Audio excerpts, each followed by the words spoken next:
guess you would say, quote unquote, professional film from this crew. But he said it was all the same people that did Citizen Ruth, including the camera ops, the same music department.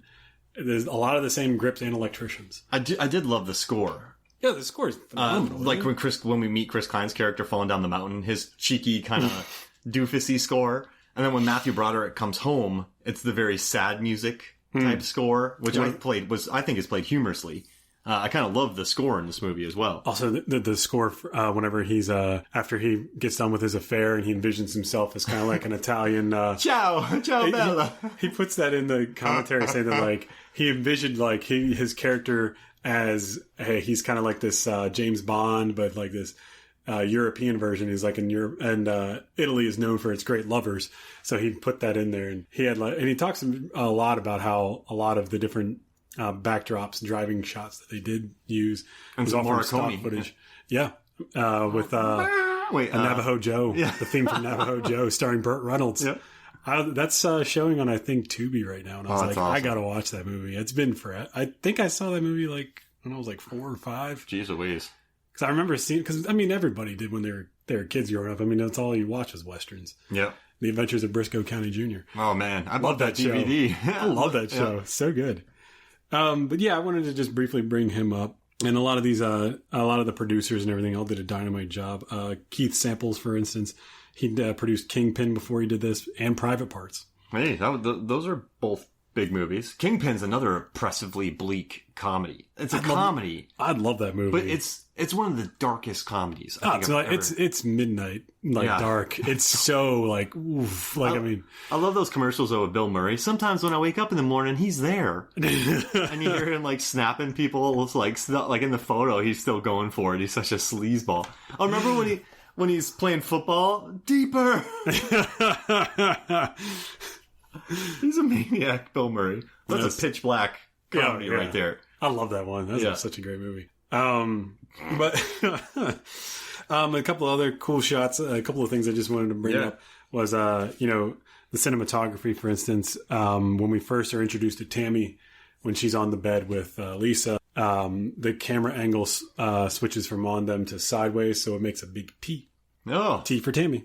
Hey. That was intentional. Well, that's cool. And one of the quotes I thought was really funny from the commentary was that he points out that Jim McAllister drives a Ford Fiesta. And he says, Ford Fiesta, the car of an impotent man. Yeah, he's really going off on that. I remember the 90s, man. There was a lot of damn Geo Metros, Ford Fiestas. They were all over the place. Little buggers. They were everywhere. Yugos were pretty popular. I had a Dodge Shadow, a little 4-cylinder. Hell yeah. 4-cylinders were everywhere. I mean, remember like the Geo Metro. You can get, you went 400 miles for the thimble of gas. Yeah. It's like, but I mean, if somebody cut a loud fart, the thing would explode. I mean, it was like... I started off in Florida, ended up in Ottawa. I don't even want to drive more. I'm just going to park it. So I'm going to tell you something real quick. In St. Pete, we had F1 racing. They would lock down the city, put all the concrete barriers down, and I always wanted to get in there with some Geo Metros with my buddies, like real roll cages in the Geo Metros. We couldn't handle F1 cars, of course, like we would die. But if we were all in 4-cylinder Geo Metros that topped out at 50, and we're racing that course with like helmets and roll cages, how fun would that be? That would be awesome. Like, I'd sign up for that. Yeah, exactly. I mean, I'm not driving an F1 car. I'd die. But like 50 miles an hour in a Geo Metro with like 8 people, how fun would that be? But I always want to do that. Never did. That would be a lot of fun. I don't know why. A few other things noteworthy in this movie is that Jim McAllister is always associated with circles. Like we talked about earlier with his tie, his pajamas, everything. He always has circles. Even the food that he eats is in circles. Mm-hmm. Reese Witherspoon is always associated with a straight line. Yep. So that no matter what you see, she's on a straight path. Jim McAllister, which I thought was the most interesting that he points out in the commentary, is that the biggest circle that he does in the entire movie is at the end whenever it all comes to a crashing halt. Yeah. And also, cars are dirty in this movie. Yeah, I love that idea. I love that because it shows more real. He also mentions the weather, too, is that not everything is always sun shining.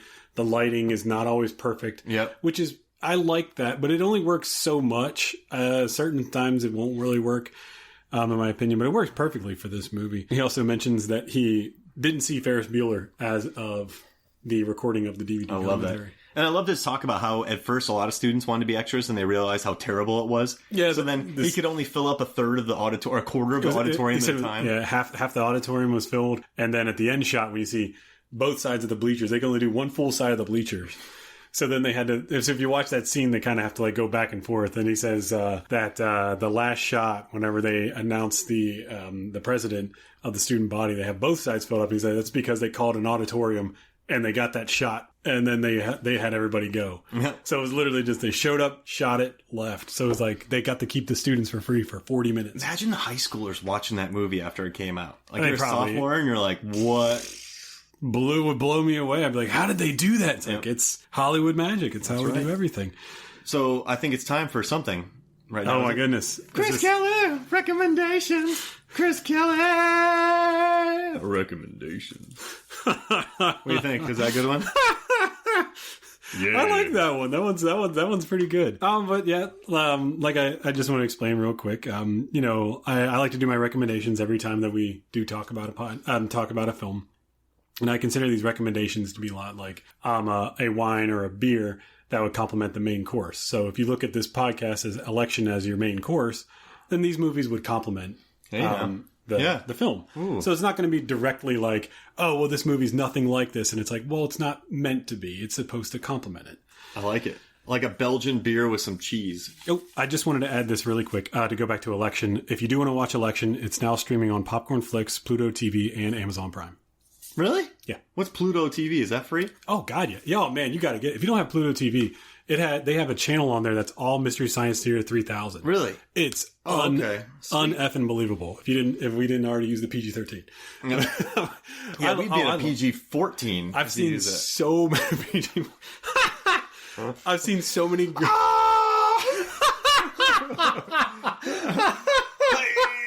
I'm gonna run around the room real quick. I've seen so many great movies on Pluto. They have, oh man, I saw The Miami Connection on there. Oh yeah. That's a classic and a half. I love that movie. I've seen Black Fist on there. Friends for Eternity. Friends forever. Gonna be. Oh my God, that movie was terrible. I love that movie. It's so bad. Alamo Drafthouse. There's a lot of great channels on there. They routinely will change out the films. They also have a part on there that says not streaming on Netflix. So it's a ton of films that aren't on Netflix. Dig it.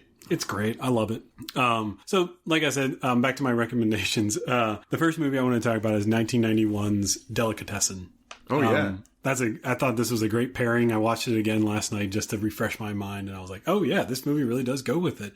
It's very dark. It's very humorous, and it adds a lot. It has a lot of mystery, and also at the same time, you're laughing at things that you wouldn't normally laugh at, kind of like you would with Election. But the basic premise is a landlord in an apartment building who kills off the deadbeat tenants because they can't pay the rent. So he kills them and then sells them as meat to the other people who live in the building. It also takes place in a post-apocalyptic world. So people, it's a very good movie, quirky, weird, French. Funny. Yes, it's French. It's one of the first films. And excuse me for butchering this. One of the first French films? No. Wait, Chris. What happened to the bicycle thieves? What about Breathless? Way before that. That was 60. Chris Kelly. It's one of the first going on French cinema here. One of the first films by, forgive me for butchering it, but yes, Jean-Pierre Jeunet. Yeah. He did Amélie and A Very Long Engagement, which I love both of those movies. But they're very quirky, kind of weird, and goofball. I love the color palette of Amélie. Red and green. It's beautiful. Really contrasting. Beautiful film. Yeah. Beautifully Skipping shot. stones. They're not breaking any bones. Let's hope not. You hit a duck or something? But if you want to watch Delicatessen, it's streaming right now on Tubi. Sweet. Oh, that's free. Yes. Hey, no. To follow up with that, I also felt like this movie was a great choice. I watched it this morning. It's called COG. COG. C-O-G. If you haven't seen it, it definitely complements very well with Election. It's a very, very flat. I wrote here dead flat dark comedy, which it really is. I like it's that. a very, and it's a movie. It's the first adaptation of a David Sedaris work because he was very strongly against his work ever being put into movies. But it took about 3 years for the director, Kyle Patrick Alvarez, to convince him to make this movie, make his short story into a movie. And the basic premise is that David Sedaris, excuse me, is kind of like a spoiled rich kid, college graduate. I don't think he was in real life, if I'm not mistaken, but he's kind of like a spoiled kid, kind of knows it all. And he decides he wants to get some quote unquote real world experience after reading The Grapes of Wrath. So he decides to work into a field. He works at an apple orchard, and he finds out very quickly that the world is not like how he's been taught in college. He becomes very angry very quickly because he realizes that people aren't like who you would think they are. Yeah. And what I thought was a really good touch is that he meets up his friend that he was going to go to the apple orchards with to get to the real world experience, comes in halfway through the movie, and she's like, well, no, we're going to go on vacation, me and my boyfriend. He's like, are you out of your effing mind? We were supposed to do this together. Do you have any idea how much this sucks? And it's just like, it's really interesting. And then then about halfway through the movie, it changes paces from the apple orchards to then meeting this character, where he says that he leaves the apple orchard, says that he got a job teaching at Yale, which he doesn't. So he calls this number of this pamphlet from a man that he met in the beginning saying, are you a COG? Are you a COG? And he's like, I'm going to call him and see what's up. So he meets up with him, and he finds out that this guy, he's an amputee from the Afghanistan war. He used to be very angry, but he found God, and now he's trying to. He's basically making a comeback for himself, and he has this great idea to make money. He's basing his entire life on this big slab of jade that he has, which I looked up the cost of jade, and actually, I mean, if he just sold raw jade, the lump that he had, he probably would make out pretty well. Nice. But that's not what he does. He decides to make clocks out of jade, slabs of jade, in the shape of ore. Of course, nobody buys it at these festivals because it's kind of stupid. And he's charging $100, and they're like, no, that's too heavy. But then with the spare bits and pieces, David makes these little jewelry boxes, and they buy that. The guy gets angry with him for that, and he more or less kicks him out of his life. And he says, "You'll never like." He finds out after he accepts. There's a scene where he accepts God into his heart. David does.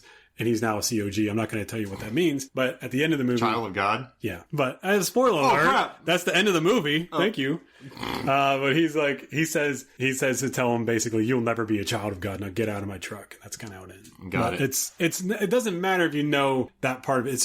It's a beautifully shot film, very flat comedy, I just wrecked it. Much like Election is, but that came out in 2013. That is now on FilmRise and Vudu. So, yeah. That was good. What movie are we doing next? What movie? Since you talked about baseball, I really have a hankering to watch Major League. I own Major League. I love that movie. I'll do Major League next. Also, let me just add real quick. If you do want to see Election, it is streaming on those things. Or if you want to watch Delicatessen, COG, you can watch them there. Or you can go see my buddies over at Videodrome. It's across the street from Manuel's Tavern. $5. $5 for a rental, and you get to keep it for the week. You can also listen to the commentaries on all these, and you can get all the behind the scenes action. Love it. All on the DVDs. So we're doing Major League next. Hells yes. Dude, that's gonna be fun. Love that. I remember that was like one of our first podcasts. Yeah. I was like, I still do that line that Willie Mays Hayes says. He goes, "Shit, I've been caught already." Just a bit outside. Actually, I don't know if I used to own the AstroTurf version. They sold a DVD with the AstroTurf front. Yeah, that was like 10 years ago. Yeah, I lose all my stuff. Nah, all my DVDs look. You know what? I brought out my copy of Pet Sematary the other day. I was showing it to my girlfriend. I was going to show her Candyman or Pet Sematary, and I couldn't find Candyman, but Pet Sematary, and it was like warped. I was like, well, it makes sense. It's almost like 20 years ago I bought it. Yeah. Because it came out. They did like an edition. It came out like 20 years ago. I was like, God, that's so weird to think about. If my Deep Blue Sea DVD warps, I'm gonna have a Viking funeral for it. I'm gonna beat the in Bruges out of you. Hey, well, this was fun, man, and then we'll do Major League next, huh? Yeah, I love that idea. Sweet. So for me, Mark Hoffmeyer, for Chris Mad Dog Kelly, Movies, Films, and Flicks, we'll see you next week. See you guys.